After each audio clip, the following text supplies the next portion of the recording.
विगत 2 माह पहले से जो बाघ की दहशत रायसेन में देखी गई थी वो अभी तक बरकरार है।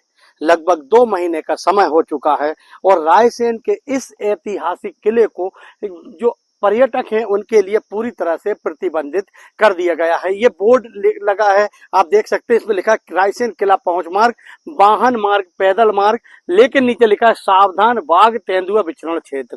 तो ये बैनर, ये पोस्टर लगाया गया है, यहाँ पर इसमें लिखवाया गया है कि यहाँ पर बाघ का विचरण क्षेत्र है, इसलिए इस किले को जो पर्यटकों के लिए विगत 2 माह से बंद किया गया था वो पूरी तरह से अभी भी बंद है। पर्यटक आते हैं, यहाँ पर फॉरेस्ट के जवान ड्यूटी करते नजर आ रहे हैं और वो उनको यहाँ पर रोक देते हैं कि किले पर जाना अभी बंद है। मैं आपको यहाँ पर बताना चाहूंगा कि लगभग 4 से 5 बाघों का एक झुंड कह सकते हैं वो रायसेन जिला मुख्यालय के आसपास के 20-25 किलोमीटर के अंदर क्षेत्र में कहीं ना कहीं देखा जाता है। हालात ये है कि एक बाघ अगर किले पे देखा जा रहा है, किले पे लगे कैमरों में कैप्चर हो रहा है, तो कहीं माना के पास आसपास के जो ग्राम है उसमें देखा जाता है। तो वन विभाग के भी अधिकारी कर्मचारी भी परेशान हैं कि बाघों का मूवमेंट रायसेन नगर में क्यों है। अगर हम फिर से एक बार बात करते हैं तो परसों रायसेन के इसी ऐतिहासिक किले के निचले हिस्से में बाघ के पद चिन्ह भी देखे गए हैं और बाघ यहाँ पर कैप्चर हुआ है। तो इस कारण यहाँ पर जो है बाघ का जो रायसेन में विगत 2 माह से जो यहाँ पर खौफ कह सकते हैं या जो दहशत है वो यहाँ पर बरकरार है।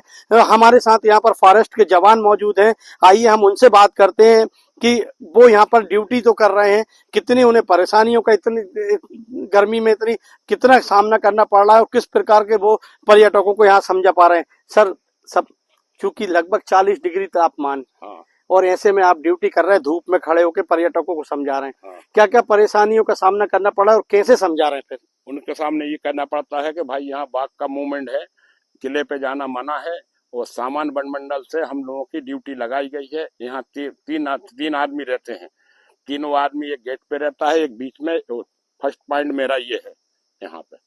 लेकिन जब लोग दूर से आते हैं, भोपाल विदिशा से आते हैं, जब उनको समझाते हैं तो वो आनाकानी नहीं करते, मना नहीं करते? मैं ये बोर्ड पढ़ा देता हूँ, बोर्ड पढ़ के वो लोग शांत होकर चले जाते हैं, मान जा। कुछ आदमी दिक्कत करते हैं, उनको अपन उसी तरीके से समझाते हैं, मान जाते हैं वो लोग।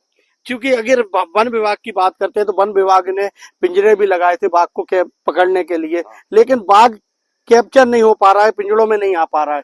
क्या कारण लग रहा है और आप ऐसा क्या लगता है वन विभाग को कितने दिन में बाघ को पकड़ने में सफलता हो जाएगी? इसका कोई अंदाजा नहीं बता सकते कब तक आएगा। वो तो उसका रोज पिंजरा लगाने जाता है हमारा स्टाफ, टाइगर पॉइंट बना है, वो रोज पंजे देखने जाता है, कैमरे चेक करने जाता है शाम के 6 बजे और सुबह एक दल जाता है चेक करने। लेकिन बाघ को पकड़ने में सफलता नहीं मिल रही। तो आप देख सकते हैं यहाँ पर ये वन विभाग के जो है एक स्टार मौजूद थे जिन्होंने बताया कि हमारा स्टाफ तो लगा हुआ है लेकिन बाघ हमारे जो पिंजड़े में है वो कैप्चर नहीं हो पा रहा। लेकिन अगर बात करते हैं तो रायसेन पे भी रायसेन फोर्ट क्लब के सदस्य यहाँ आते थे, सीता तलाई पे सीता तलाई वाला एक ग्रुप जाता था घूमने, मॉर्निंग वॉक और इवनिंग वॉक पे कई व्यक्ति निकलते थे, लेकिन वन विभाग द्वारा उनको सूचना दी गई कि आप कृपया यहाँ पर ना घूमें और ना निकलें और अगर निकलना भी हो तो झुंड के रूप में निकलें। लेकिन अगर बात करते हैं लगभग 2 महीने से ये किला पूरी तरह से वीरान है। कुछ पर्यटक यहाँ 100-200 की संख्या में यहाँ आते थे डेली और रायसेन किले का भ्रमण करते थे, लेकिन आज हालात ये है कि लगभग 2 माह से किला पूरी तरह से बंद है और ना जाने इसको अब कब ये खुल पाएगा, क्योंकि बाघ जो है वो कैप्चर तो हो रहा है कैमरों में लेकिन पिंजड़े में नहीं आ रहा है, तो उसका रेस्क्यू नहीं हो पा रहा है। अब ना जाने कब ये बाघ का रेस्क्यू हो पाएगा और लोगों को, आम जनता के लिए इस किले को खोला जाएगा। लेकिन अभी की बात करते हैं तो बाघ जो है वो अभी तक यहाँ इनके फॉरेस्ट के जो कैप पिंजरे हैं उससे फरार बताया जा रहा है। Ajay Gohil, India news, Raisen.